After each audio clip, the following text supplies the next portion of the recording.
In this video, I will show you how to find safe passwords on Chrome on Android.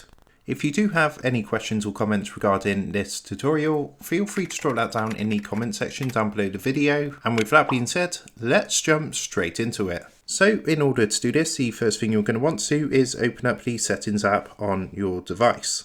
From here, what you're going to want to do is just scroll down until you find a option called General Management. So you can see that's just here. Just go ahead and press onto this. Then what you want to do is just scroll down a little bit further and you're going to see an option called Passwords and Autofill. So just go ahead and press onto that. Now because I'm on a Samsung phone, you can see we've got two options. We've got Autofill with Samsung Pass, and we've also got our passwords here which have been saved on Chrome. So to go ahead and find your saved passwords on Chrome, what you're going to want to do is click onto Google. That's going to take you to the password manager screen, and from here you can actually see all your websites where you've got saved passwords.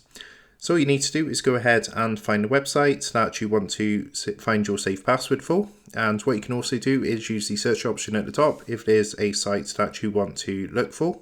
So in this example, I've just gone ahead and located Spotify, and all you want to do is press onto the website, and then what it's going to do is ask you to enter your PIN. So you just want to do that next and then press continue. And it's going to take you to your password manager screen, and what you can do is copy your password from here. And if you want to see your saved password, you should press the eye icon here. Of course, I've blurred mine out, but that's going to show you your saved password.